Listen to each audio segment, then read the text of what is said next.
After the meeting starts, You should record the meeting, start recording, and then this guy. Pause recording.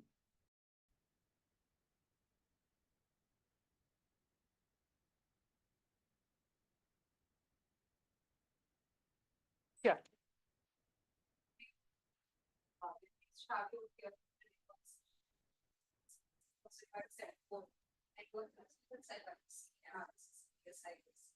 I'm very excited to introduce today's speaker, Sheetal Kalyani, who will be presenting on differential and new additive concept and support differential privacy.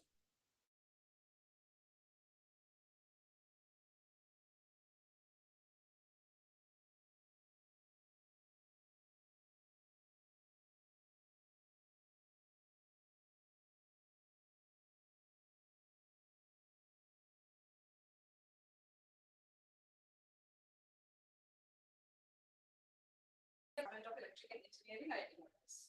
The current research industry group, differential privacy, extreme value theory, generalized creative methods, hypergeometric functions, performance analysis of wireless networks, compressed sensing, machine learning, and deep learning for wireless application. And over to you. Great. So thank you for inviting me to give this talk. It's a pleasure to be here. I'll be talking about a new additive mechanism for differential privacy, which we have named as FlipHuber. This is joint work with my student Gokul Ram, who is here in the audience and who knows it better than me. Okay, let's start with the prologue. So why does data privacy matter? And what can one do? So what the key idea is, what one wants to reveal should be their choice. However, nowadays, each and every mobile app collects your data. From all the collected data, you can literally track any individual. Every survey, every test, every hypothesis needs data. So data collection or release has to be privatized. My participation in a survey should not reveal anything about my identity. That is the key point. But this was always a problem. Why is it become more a problem now? Because with great accuracy comes great loss of privacy. Now our algorithms have become more and more accurate, so data privacy has become increasingly hard. Information about an individual is also available from multiple sources. A very powerful example, according to me, are apps which reveal caller IDs. So now there are apps to which you may not have shared your phone number. You may have not put your name. And then you suddenly find your name is flashing somewhere and you're like, I didn't even give my number. Where has this come from? So this is really privacy violation. And plain anonymization does not work. Given that, let me give you a numerical example to explain to you how data is compromised. A very simple example. So let's say this is a data set with all these points here. Okay, so all these points are points of a data set. Let me look at the points in red. So this does not include this point. And let me try to look at fitting a curve through these blue points, a curve through the red points. So these are two separate data sets. The difference between the data set is they differ by one sample. Now, if I do a say plain simple linear fit through this, what I will get is this line. If I do a linear fit using only the points in red or only the points in blue, what I will get are these lines. So this line has deviated from this line, which means I can sort of reverse engineer and find out something about these type of points. So even a simple linear regression algorithm can reveal something about your data. Is that what you reveal important or not? Do you want it to be compromised or not is another question. But simple algorithms can also reveal something about data. What do we do? How do we handle this? So that's what differential privacy does. This has been there for nearly 20 years. What differential privacy does is it ensures the privacy of individuals in a data set. I can participate in everything, but I will not want my individual attributes to be released to anybody. Okay, so how do we do this? How do we define this formally? So what is differential privacy? You have two data sets. One is D and one is D cap. They both only differ in one record. Maybe a new value has been added, or maybe this value has been changed. Okay, given these two data sets, if I give this data set to a randomized algorithm, the output I get is this output distribution in blue.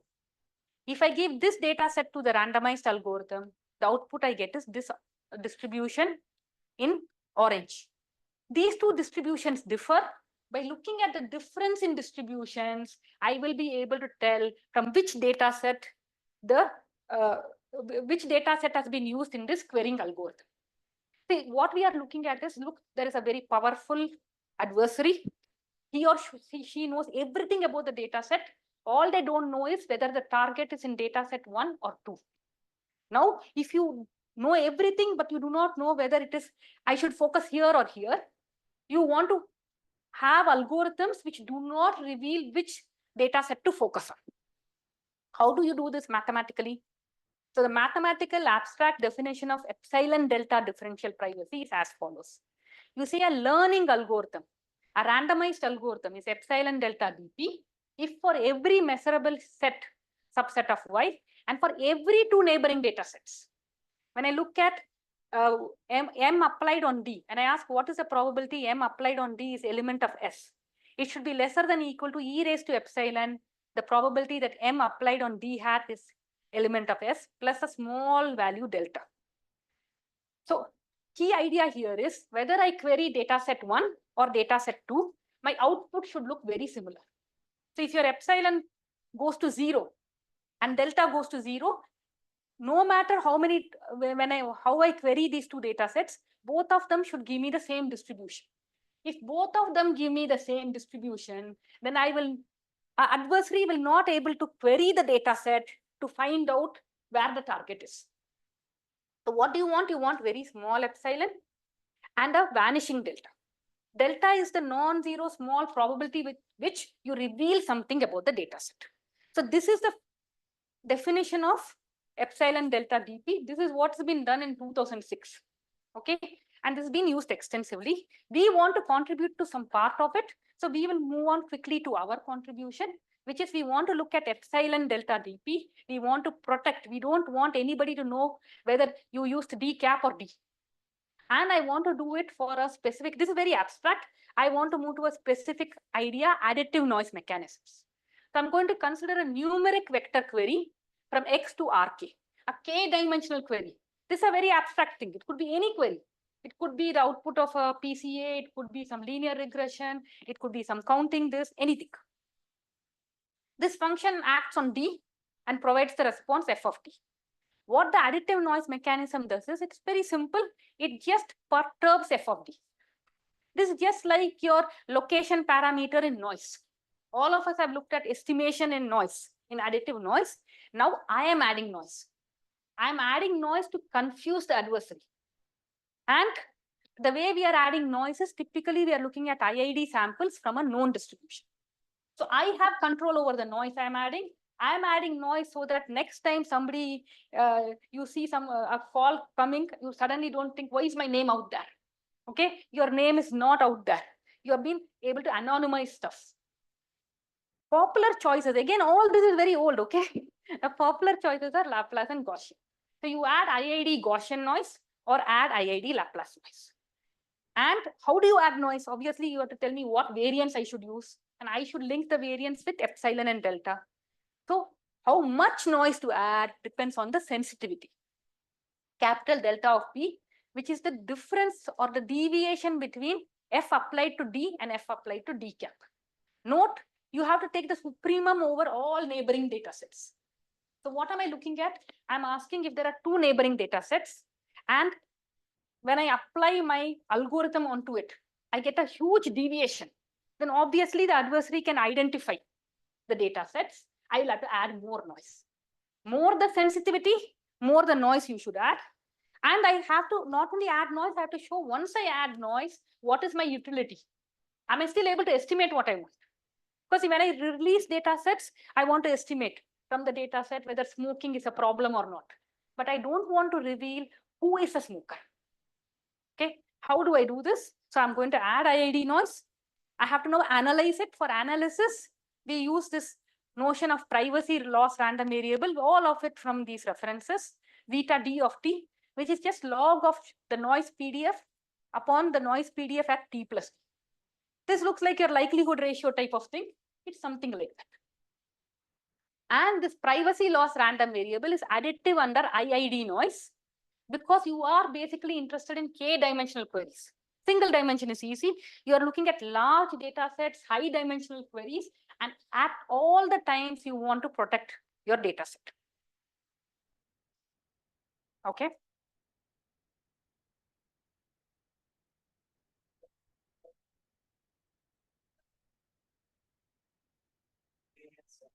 We will come to that.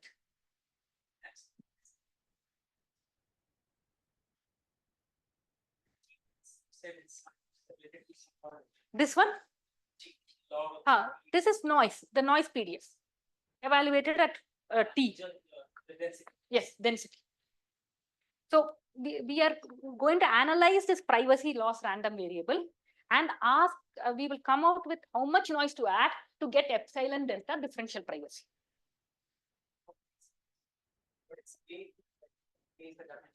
Yeah, K is the dimension. That's what we had said in the previous slide. So, sort of expecting that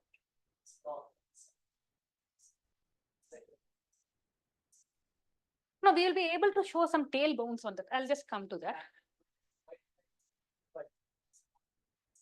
Okay, this is because we want to, when we plot the privacy loss function, we want to plot it nicely in a symmetric fashion. So we call this a centered privacy loss. This is just for plotting and ease of analysis. Because I had D here, I'm going to put D minus D by 2 and plus D by 2 and make it centered. So the key idea is, see, the original definition of epsilon delta dt was very abstract. I want to bring it to so we want to bring it to a definition which basically involves tails of random variable. We all know how to deal with random variables, whether it is univariate or multivariate. We want to say the equivalent condition for epsilon delta differential privacy is, you look at the probability zeta d of t is greater than epsilon minus e raised to epsilon, probability zeta of minus d of t is less than minus epsilon. You want this entire thing to be bounded by delta. When you take the supremum over all data sets. Okay, so if I can show that adding noise of variance sigma square achieves this bound, then that mechanism is epsilon delta differentially private. So using this random variable characterization, we will ask how much noise to add.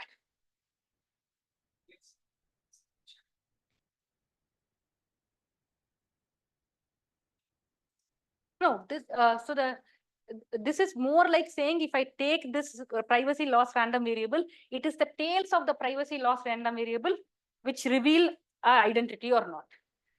The intuitive explanation, what I gave before, was the best one I could give. This is more for mathematical convenience.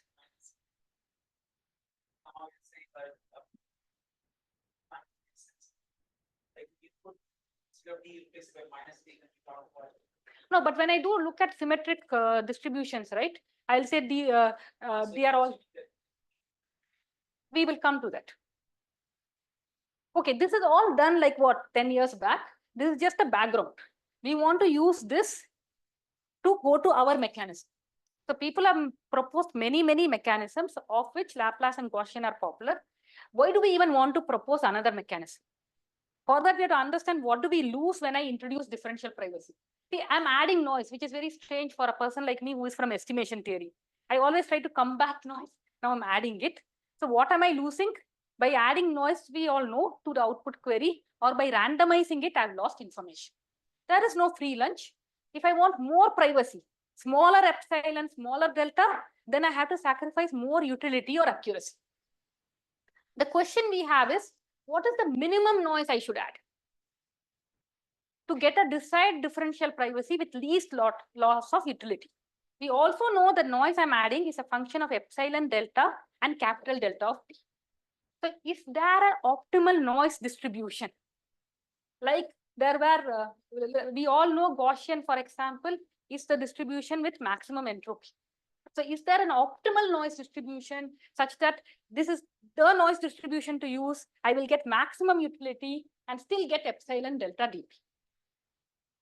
For that, let us look at first what are the distributions people have used. People have used Gaussian, Laplace, and there is the distribution called the staircase mechanism, which is proved to be the optimal noise distribution in 1 and 2 dimension, which means if I add samples from this noise distribution, I will get maximum utility while getting epsilon delta d. Okay, the key problem here is this. There are two tails, one story. See, I do not want heavy-tailed noise. I don't want to add heavy-tailed noise because that means occasionally I will add a lot of perturbation. But at the same time, I want my privacy loss random variable, the tail of my privacy loss random variable also to be bounded. If my privacy loss random variable tail is lesser than delta, then only I'll get epsilon delta dp. I mean, this is a sufficient condition. So the tails of the privacy loss random variable, this is a privacy loss random variable as a function of t, the centered random variable. The tails of privacy loss random variable affect privacy. The tails of the noise you add affect accuracy. So I have to now have a compromise. I want the tails of both t and zeta d of t to be nice. That's a very difficult thing to do. So let us first ask what are the pros and cons of Laplace and Gaussian. Can I come up with something looking at what's going on with Laplace and Gaussian? So the Laplace noise is the optimal epsilon 0 dp mechanism. In the high privacy regime, it has a bounded zeta d of t. It's just a random variable. It's a, I'm using capitals. Yes, yes. So the outputs are, here the outputs are more informative of the true response, but you add excessive noise for large K. Why am I saying this? Because the Laplace noise is peaked around the center. So it will have more Fisher information than Gaussian noise. What is the nice thing about Gaussian noise? It is light-tailed. The privacy loss is also Gaussian, it can be shown. And if you look at iterative algorithms, you will do composition. You will apply functions onto functions. During composition, you get very good results. However, we know very well Gaussian noise is the distribution with the least Fisher information. It's the most non-informative distribution among all distributions with a given variance. So I would never actually want to add Gaussian noise because it is a bad distribution. But I also, though this is a good distribution, its tails are very large. What can I do? So we'll go back to what people have been doing in agriculture all the time. When you have two types of fruits or two types of vegetables, you want to graft them. Yeah. It is more heavy-tailed than Gaussian. So it goes down as e raised to minus absolute value of x, while Gaussian goes as e raised to minus absolute value of x squared. It's not as heavy-tailed as Cauchy. It's not power law, but it's still heavy-tailed compared to Gaussian. So why not go to this idea of grafting Laplace and Gaussian? So that's how we came up even with this idea. He said that we want a noise density which has the best of Laplace and Gaussian, because finding the optimal density is a very hard problem. Okay, like finding, for example, from what I understand, finding the distribution with minimum entropy is very difficult because you have to now give certain bounds or constraints. Well, maximum entropy is Gaussian. So what do? We take a noise density designed to have the best of both Laplace and Gaussian. For that, I give this nice example here. This is the 40 fruit tree. I couldn't believe it. There is a tree which grows 40 fruits. Okay, all stone fruits. So if you can graft together 40 fruits, this grows apples, pears, apricot, almonds, then you can definitely graft together two densities. And that's what we plan to do. We hybridize or splice the Laplace center and the Gaussian tail. Is this a new idea of grafting densities?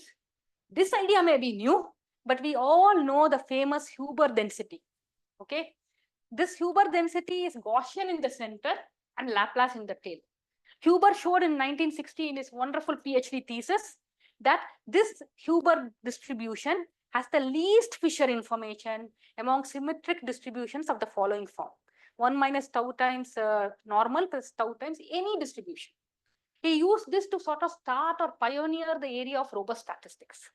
However, what we want is not least Fisher information. We want the most favorable distribution. So in honor of Huber, who already had looked at grafted densities in 1960, we call our mechanism a flip Huber mechanism, because this is Huber's density. Gaussian in the center, Laplace in the tail. This is our mechanism. Laplace in the center and Gaussian in the tail. Okay, let us define. So we come up with this distribution. We use the following loss function, and this is the distribution we come up with. Okay, this is symmetric and convex, this loss function. We define our distribution. As I said, we call it flip Huber in honor of Huber. It's pioneering work in robust statistics. And now let us look at some properties of this and then ask whether with flip Huber distribution, you will get epsilon delta dp. See, I can use any noise distribution, but I have to show that I will get a particular epsilon delta differential privacy guarantees. I have to show this considerably outperforms existing distributions and it has good utility. So this is how the distribution looks like. Note there are two parameters here. One is gamma square, which is like your variance, and one is alpha, which decides when you switch from Laplace to Gaussian. Laplace and Gaussian, both of these distributions have a single parameter to play with. Having multiple parameters to play with gives me some advantage. I can choose those combinations which help me. I'll tell you what I mean by help me. So we derive the variance, the Fisher information. We theoretically show that the Fisher information of the flip Huber distribution is always greater than the Laplace distribution. Sorry, always greater than the Gaussian distribution, which means we are always more informative than the Gaussian distribution, which is good for us because I am adding noise. So I should add the noise which does not degrade my utility. We also give a simple idea, plot of the normalized Fisher information, because this is what actually motivated us. So if you see here, we take the Fisher information into the variance. For Gaussian, it will always be 1. Okay, this single dimension. For Laplace, it will always be 2. For Huber, interestingly, it will reduce with alpha and gamma. For flip Huber, most of the time it will be around. So this has good Fisher information, high Fisher information, the Fisher information of Laplace, and the thin tail of Gaussian. Plus, we also show that this is sub-Gaussian. We need this in later results. That's why we have put it here as a property of flip Huber. We prove it using this or less condition here. We actually derive all this. I won't go into this particular aspect, but I'll just say we show flip Huber has the following value, where this C value here is always lesser than equal to 1. And therefore, this is sub-Gaussian. Now let us go to the analysis. We have just started the analysis. What we prove a privacy guarantee in one dimension. Okay, we show the one-dimensional flip Huber mechanism is epsilon delta dp, if and only if this delta 1 fh, this carry expression here is lesser than equal to delta. Why is it so complicated, or why does it look algebraically scary? That is because what do we want to do? We want to look at tail probabilities, or we want to look at this integral being lesser than delta, where remember d is nothing but your deviation between f of d and minus f of d cap. Delta is your supremum over that. You can show that this delta 1f is nothing but the CCDF of flip Huber evaluated at the inverse of the privacy loss random variable at epsilon minus this term here.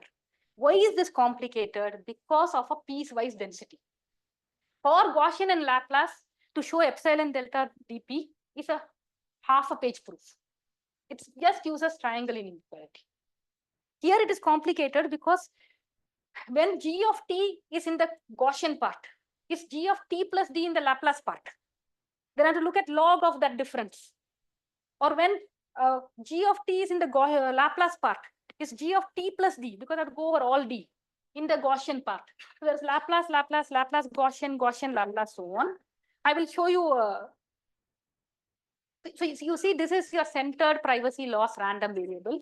When alpha is greater than absolute value of d, this is how it looks like. But this is how it looks like when alpha is between absolute value of d by 2 and d. And this is how it looks like when alpha is less than absolute value of d by 2. So I have to look at all the combinations. It is not mathematically complicated. It's just you have to sit down and look at all cases. Because of these three different functional forms, depending on the value of epsilon you want, you will get different value of these inverses. So you have to first work out for each range of epsilon, you have to work out what is your zeta inverse at epsilon and zeta, what is your zeta inverse at epsilon plus delta. Once you work out these limits, you will plug them into the CCDF to get your result. Okay, so this is what we have. Why is this interesting? Let me give you an empirical result. So what are we doing here? We are plotting epsilon here and the variance here. As epsilon increases, you are not bothered about privacy. Because as epsilon increases, you are saying the distributions can be different. I don't care because maybe my target does not have enough information to say something specific. So obviously the noise you add as epsilon increases is less. As epsilon goes smaller and smaller, look at the amount of noise you are adding. This is the variance of noise. You know, you're looking at 10 raised to 2 here. And this is what everybody is adding. So if you see the Gaussian mechanism, the noise added is huge. For small delta 10 raised to minus 6, a sensitivity of 1. I've looked at the Gaussian mechanism. Another mechanism which came in 2022, which is the offset symmetric Gaussian mechanism, which is just improved like this much. And this is our mechanism. So we see a huge improvement. I'm adding much lesser noise compared to Gaussian. Though I have a Gaussian tail, I'm adding much less noise. I'm also falling on top of truncated Laplace, which is the optimal epsilon delta mechanism in single dimension. Unfortunately, the problem with truncated Laplace is it is truncated. There is a result in DP which shows that unless you add noise from an unbounded support, truncated noises can reveal the identity of a target. Because you can always have a data set with a very large sensitivity, and truncated Laplace will fail there. So we are doing much better than existing mechanisms when you are looking at epsilon delta dp. But of course, there is never only good news. So we will tell you the bad points also after we tell you how we have chosen alpha and gamma. Yes. These figures, the utility performance metrics seems to be variance itself. Yes, yes. What are the other metrics? That can be, but most people look at variance of noise added. Because your actual utility will be the output of the algorithm. But since we have abstracted out the algorithm, see here I've never taken a specific algorithm. We will take an example.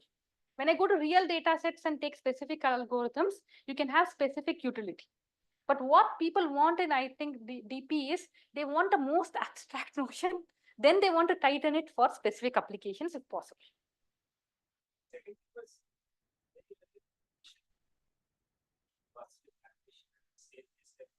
Yes. you said that actually was twice Staircase? Yeah, people. So the people have proved that it gives you the maximum utility for epsilon 0 differential privacy when you are looking at L1 sensitivity.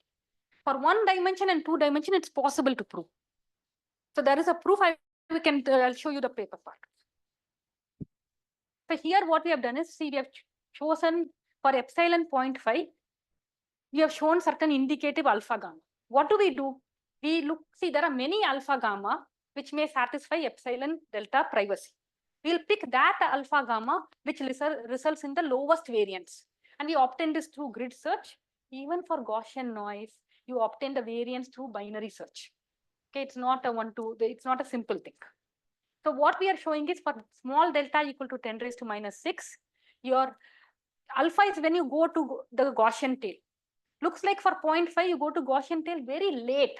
You know, you go to Gaussian tail at 20.48 when it looks like there's nothing left. Okay, now let me show you some negative results. What is unique? No, there are multiple alpha gamma which will give you epsilon delta dp. We pick the one which leads to the lowest variance. That is, as far as we have seen, it is unique. But you know, we are not able to even find it. We do a grid search and find it. Because all the expressions are so complicated, you have to numerically go back and search. Okay, so when I look at performance in single dimension, now I'm looking at ratio of variance in dB of flipped Huber to Laplace. So you see, actually Laplace does do, they do comparably well Flipped Huber only does well in this range, and it does well only because it is leaking privacy with a non-zero delta. This is single dimension. Here we compare with the staircase mechanism by Geng and Vishwanath, and we show that here if you see for large epsilon, you can very clearly see staircase is doing better. So, okay, what does this mean? Let's look at the plot of the PDFs. We look at the PDFs here, for example. For epsilon 2 and delta 10 raised to minus 6, staircase looks like a discrete version of Laplace. And flipped Huber looks like it's almost Laplace. Because, you know, we are switching to Gaussian tail very late. So it looks sort of anticlimactic. I gave you these results. I said flipped Huber. So what has been the story so far? I can guarantee approximate dp or epsilon delta dp. I can outperform Gaussian and OSGT in one dimension, but Laplace and staircase seem superior. So why even go to flipped Huber? Okay, there is a story ahead also. So flipped Huber strikes back in higher dimensions. And for that, we will tell you why higher dimension. Obviously, now if you look at machine learning applications, linear regression is few tens of dimensions. Principal component analysis can go from 100 to 1000 or much more dimensions of matrices. Deep learning, by the way, now differential privacy is used extensively in deep learning, where you have millions of parameters. Imagine taking millions of parameters, adding noise to all of them with large variance and still inferring something. So there is a huge need for efficient DP mechanisms without killing utility. So differential privacy is here to stay. Apple uses it, Google uses it, Maps uses it. You go and search online almost anywhere where you release data. Now now the agencies are mandating that you have to make it differentially private, which means you have to add noise. I mean, all our lives, at least as an estimation theory, I have tried to reduce noise, you know, null out noise. But now I'm going to add noise. So I need it. So how do I say flipped Huber strikes back? Let me give you an example. So I'm going to look at 20 dimensions. My delta is still 10 raised to minus 6. Now look at the numbers. If I want epsilon 0.2, look at how much noise Laplace is adding. 2 into 10 power 4 is the noise it has to have. If I want epsilon 0.2 and delta 10 raised to minus 6. Look at the noise Gaussian is adding. Much better than this, 11,209. And look at the noise we are adding. We are far better. And believe me, this is a huge jump, because with all this noise, you still have to infer. So everybody wants Maps to tell them how to reach to maybe McDonald's, but nobody wants to reveal they are at McDonald's. It's a very difficult thing to do. And differential privacy sort of tries to do it. Of course, with increasing epsilon, the gap reduces. Okay, there is no doubt about this. So I hope this convinces you that we need flipped Huber. Now let us look at the noise densities in high dimension. In single dimension, it looked like flipped Huber was just Laplace. Now this blue thing here is Gaussian. See, the Gaussian tail is thinner than Laplace and staircase. But this light dotted green line here, this green line here is flipped Huber. Our tail is much thinner. And we are peakier than Gaussian. So I'm getting a peakier PDF and thinner tails by composing or grafting flipped Gaussian and Laplace densities.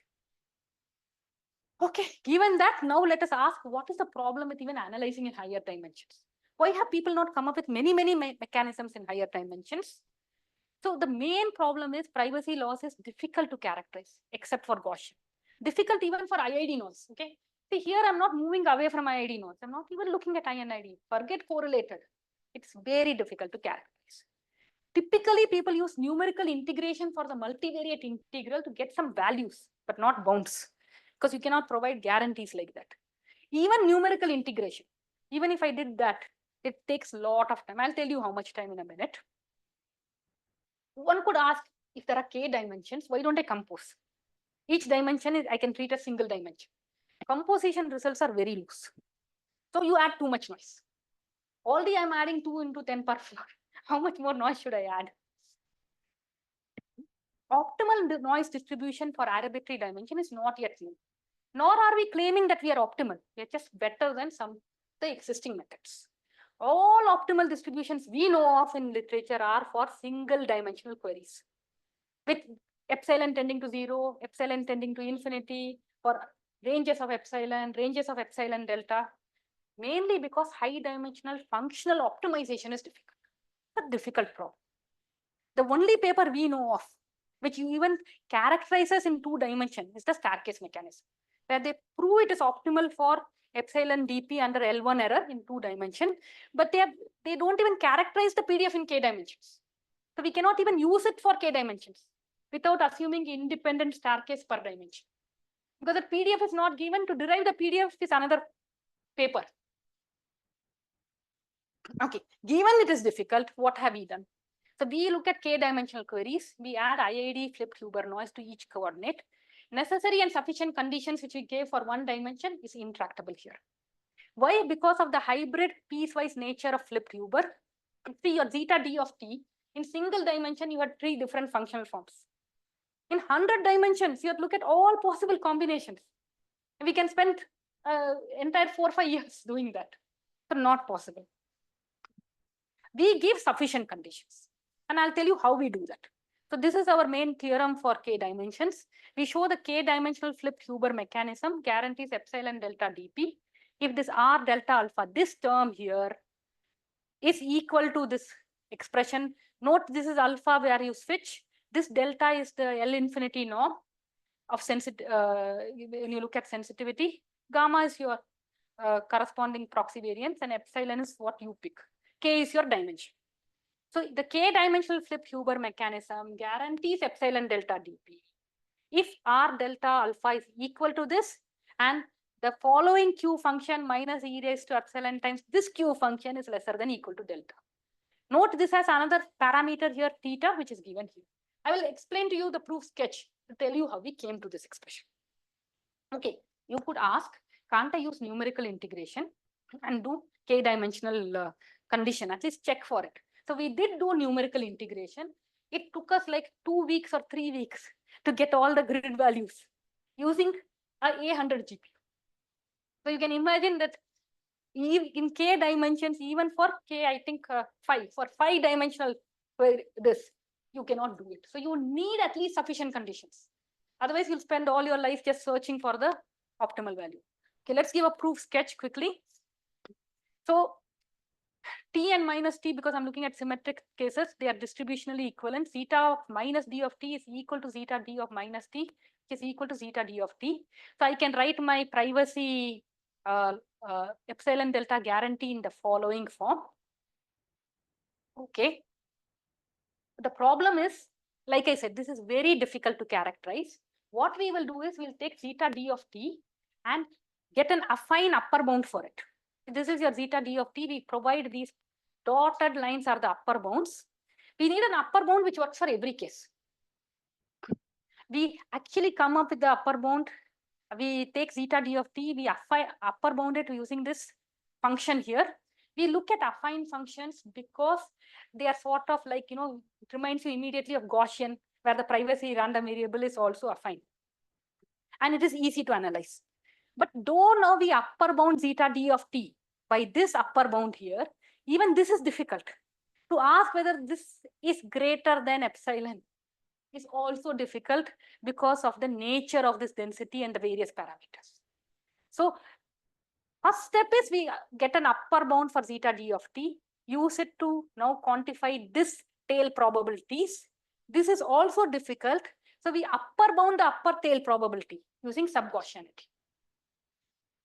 So we have an upper bound on the upper tail probability. That's where your first Q function comes. We leverage sub-Gaussianity to give this upper bound on the upper tail probability. And we lower bound the lower tail probability of privacy loss using stochastic ordering. So you know that x is stochastically smaller than y. If the CCDF of, if g bar of x of a is lesser than equal to g bar of y of a for all a element r. So we use stochastic ordering. How do we use it? We show that the flipped Huber is stochastically smaller than a normal distribution with a specific mean theta. With the gamma parameter is the same. We have just changed the mean of the normal distribution. So with both upper and lower bounds, we are able to, so your lower bound obviously is the other Q function. So what did we do? We first took zeta, which was very complicated, which if I want to use numerical integration and solve also will take me 20 days for 5 dimension, an upper bound that function with an affine upper bound. Once I get that upper bound, I say even this upper bound is difficult to evaluate. The tail probabilities for this are also complicated. So I do two things. First thing, I use sub-Gaussianity to get an upper bound on the probability, the first probability. And then I use stochastic ordering to get a lower bound on the lower tail probability. Composing all of them together, we get our result. So again, let me give you performance results. Now, if you see, we'll only compare with, right now we compare with Gaussian and OSGT. Even for 3, even for 5, we are much better. See, for 3 and 5, I actually used numerical integration and tried to figure out the necessary and sufficient conditions by looking at the multivariate, 5-variate integral. And they're very close to the necessary and sufficient condition for small dimension. But for higher dimension, for 20 and all, we were not able to even run it. Because see, what you have to do, you have to evaluate the tail probabilities, find, then ask for which alpha gamma, this will be less than delta. Since alpha and gamma can take on any value, I have to go over all alpha gamma, take out all those values, then compute the variance, then pick the minimum variance. So sufficient condition is needed. Okay, this was in k dimensions. Okay, so far what have we done? In single dimension, we gave necessary and sufficient conditions. In k dimensions, we gave sufficient condition.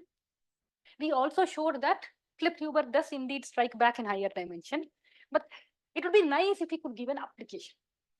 So what do we do? So again, as you all know, there are infinitely many applications. Every machine learning algorithm has to be differentially privatized. I mean, that's what at least a lot of agencies seem to say. No release of data should be non-private. So which application will we pick? See, any estimation algorithm can be privatized.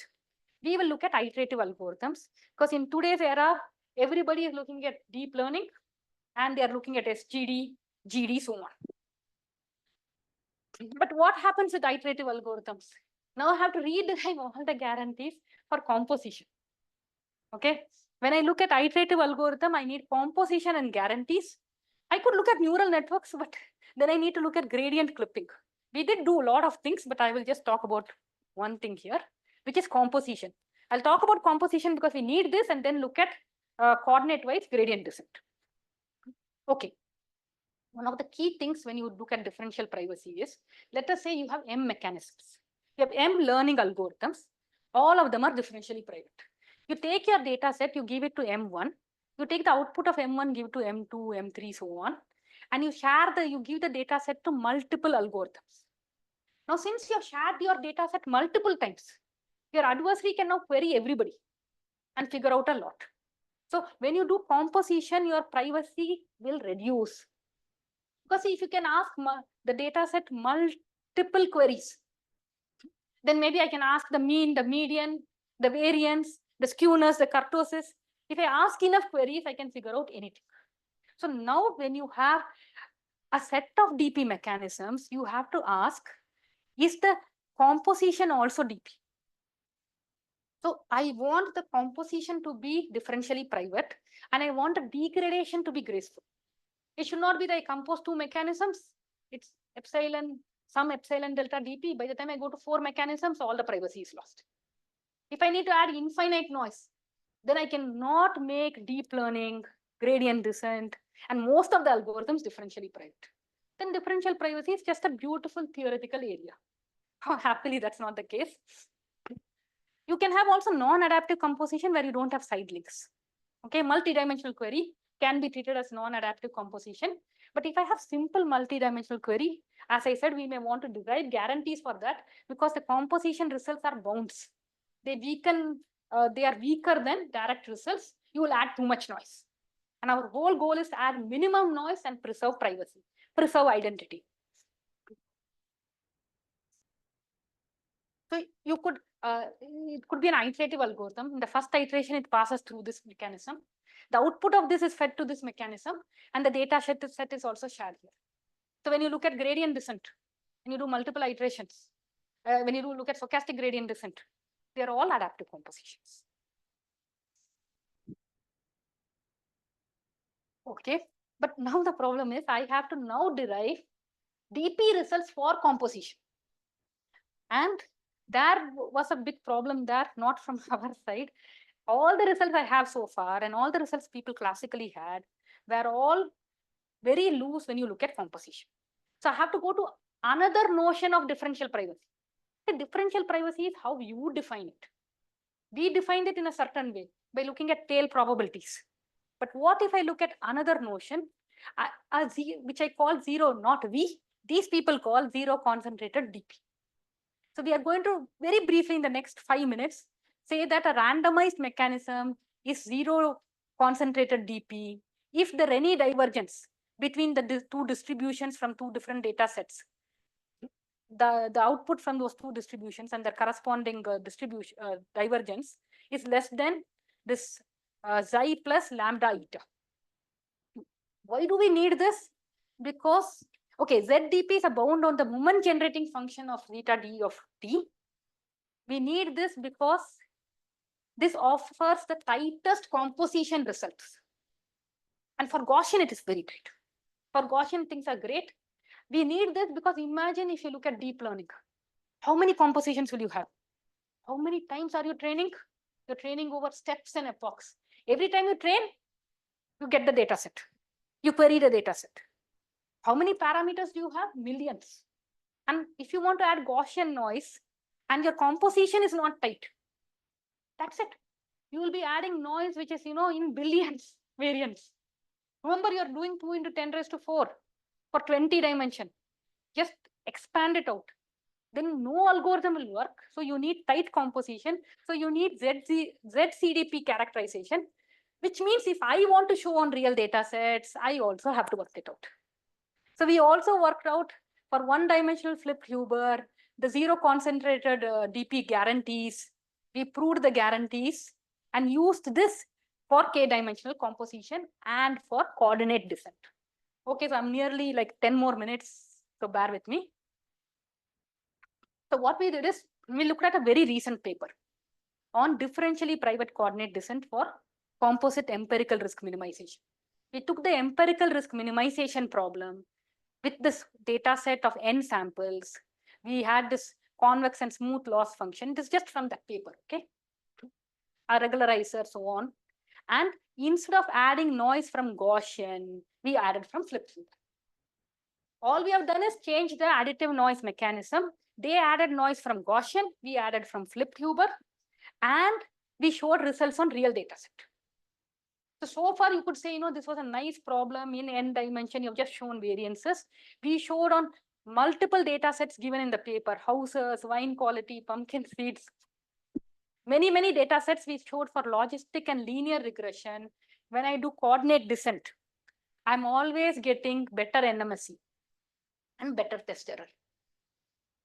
I won't say these results are super impressive compared to these results, but this shows our idea works. Even in real data sets, without us doing any tuning for it. Okay, we just add what we have done with our results on composition. Note for Gaussian, the zero concentrated DP composition results are the tightest. For us, it cannot be that tight. And we cannot come up with another notion of DP just to make ours tight.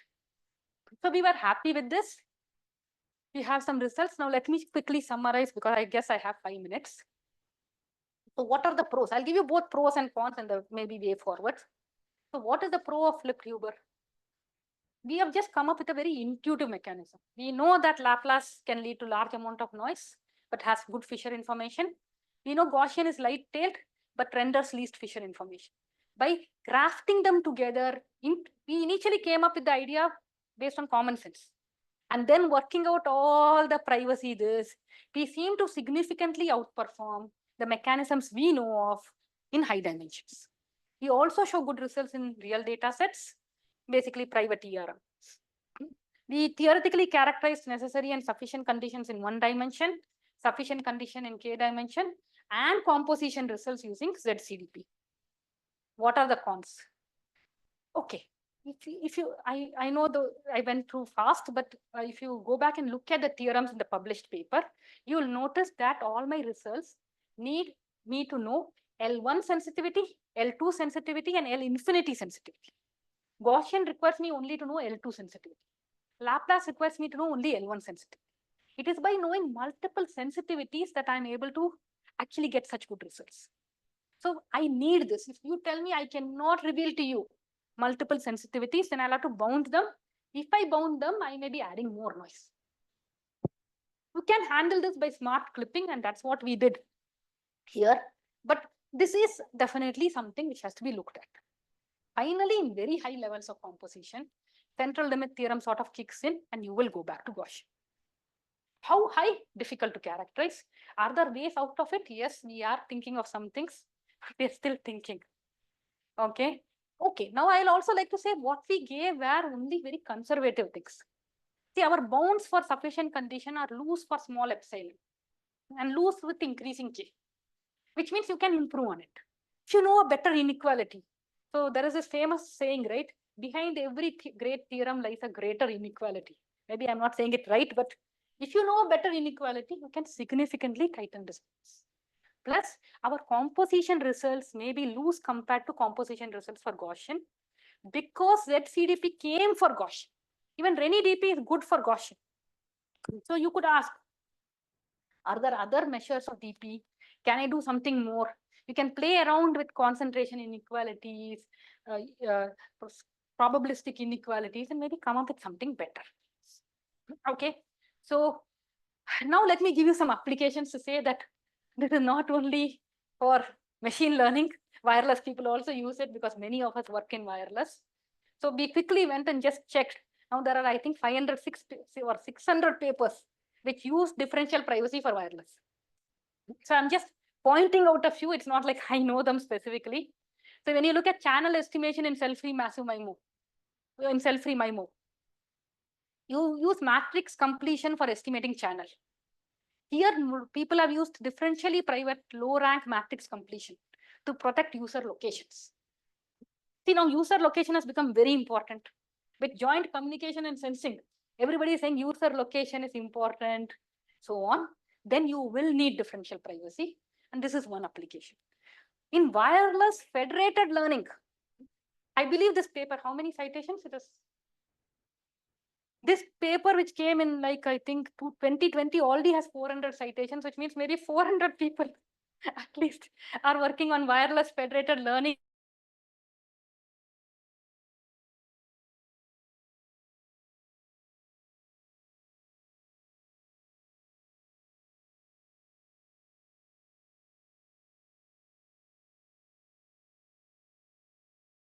Extensive amount of work on DP. Radio positioning and sensing. Here through beam steering. So what has happened? People who come from signal processing background, they've said, I can use signal processing techniques and make something private. So people have used beam steering, channel randomization, and so on for radio positioning. In IRS, it again a key word nowadays. Even in IRS, people have explored differential privacy. Edge computing over wireless big data, extensive amount of work again. All this is just wireless, okay? Then people have looked at even integrated terrestrial and non-terrestrial network and talked about privacy there. And cognitive radio networks, cyber physical systems, obviously. See, a lot of fantastic, nice work in DP came in smart grids. It's the power people who were most interested in security and privacy. In fact, there are alternative definitions of differential privacy from smart grids. So there again, there's a huge amount of work. Okay, so that's sort of was my take on saying, look, DP is not only for the mathematically inclined. Whether you work in self-free, whether you work in cognitive radio, you name the area you work in. I can say you can use DP there. Not only me, many people. So given we have 5 minutes, I'll give you a small epilogue saying that that's not the whole story. We are working on other things also. Okay, so one key thing is when you add IID noise. Why would you want to add IID noise? The noise parameter will depend on overall sensitivity. But What you should look at is sensitivity of the ith coordinate to the query response. See, if some coordinate is not at all sensitive and some coordinate is very sensitive, why am I adding the same large amount of noise to all coordinates? So you should now ask, to each coordinate, I should add different amount of noise. You can go one step further and say different noise PDF. That is difficult, but can we at least do INID noise when there is a disparity in the coordinate wise sensitivity? And we have some work there. We look at non-identical noise samples across coordinates, and we show something very interesting. See, so far I was telling you Gaussian is the best because it has thin tails. It beats Laplace in higher dimension. We show that with appropriate INID noise, Laplace can beat Gaussian in higher dimension, which is very important because note, Laplace will give you epsilon 0 dp, which means not even delta fraction of time will any part of the user's information be revealed. Why is this important? Because delta has to be cryptographically small. See, if you have 1 million data records, then you are looking at 1 by 1 million raised to 2. That should be the value of delta. But delta is 0 for Laplace. So if I can make Laplace work in higher dimension, or those scenarios where different coordinates have different sensitivities, and I can theoretically show and prove it, then I'll be very happy. So we do have some results there. We do show that INID leveraged appropriately with the right optimization problem gives a huge improvement over IID. See, this is your noise. This is your epsilon. Even for Gaussian, leveraging the coordinate-wise sensitivity helps a lot. And for Laplace, this is with number of dimensions. So if your coordinates are very disparate, then I need to add very little noise actually to some coordinates. And we finally have this nice result here where we show that if I take Gaussian and Laplace, typically the curve you would have seen is this. Your Laplace goes like this, your Gaussian goes like this. You add lesser, your MSE is smaller in increasing dimension, so you never go to Laplace. We show you something different here. We show that INID Laplace can outperform INID Gaussian very nicely.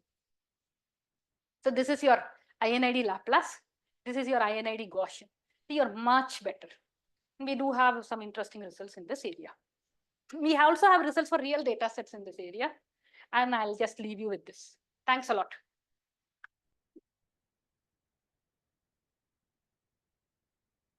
Any questions? Yeah. Thanks for the next talk. Consider epsilon and beta. Intuitively, how does the switching point alpha depend on? For example, does it depend on parameters the data set? Yeah, it's not very clear. So we saw in the table I gave you, it looked like for smaller epsilon, you're switching on later to Gaussian. But that was single dimension. For higher dimensions, it's not very clear. It entirely depends on the data set and the sensitivities. Because if your data set, the capital deltas in 1 norm, 2 norm, and infinity norm are very different, then all your results will change. Because your every result has these 3 sensitivities. So what we have seen is in higher dimension, your alpha in most cases goes more and more closer to 0. You become more and more Gaussian. So it is like, you started with something very Laplace. With increasing dimension, you go more and more Gaussian. Maybe, very large dimension, since Gaussian is the best, you reach near Gaussian. But data set to data set, there will be a difference at what dimension you go towards Gaussian.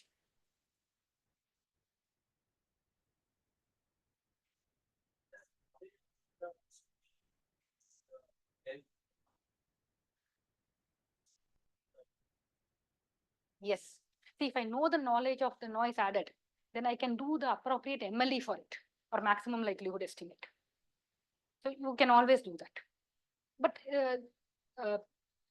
whether the end user will know, he can know because you are adding noise. So people have come up with how to estimate when you add noise. But no matter what you do, the variance is too much. So what people saw is in deep neural network, if you take CIFAR 10 and you take, I think, ResNet 18, your accuracy goes from 93 or 94 to 60%. But you're differentially private. And what is your epsilon? It is 8. I mean, you would think epsilon 8 is very large, but they're saying even 8 is fine. Epsilon is 8 and delta is 10 raised to minus 8, I think. 10 raised to minus 5. You're differentially private. So that's this. I hope I answered your question partially. Any other questions? Sorry, one question. So, do you have control over the dimension? No. Or example, if the algorithm is such that projects it back to the low dimension, then if the outputs are not separable, then that the feasibility of that happening is more in low dimension. Well, I didn't understand. Basically, instead of going with the conventional noise approaches, if you can try to project it to the low dimension, then the outputs will still not be separable. No, why will I project? See, okay, some people, what they've done in deep learning is to decide how much to clip and what to do. They've taken this high dimensional data, they've done a PCA, gone to low dimension to find which are the dominant directions and clipped the gradient, because you need to clip the gradient before adding noise in DP. They've used it for that. But your output is this high dimensional query. So you cannot escape that. If you can go to a low dimension, that is the best, but then that's not your output. Any other questions?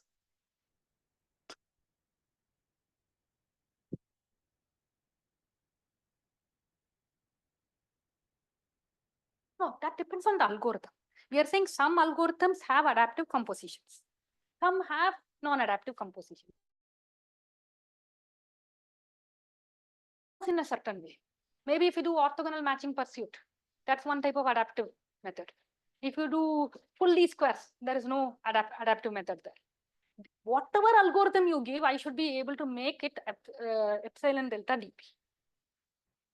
I am not allowed to pick the algorithm. Whatever algorithm you give, I should say, is there a epsilon delta dp variant of that?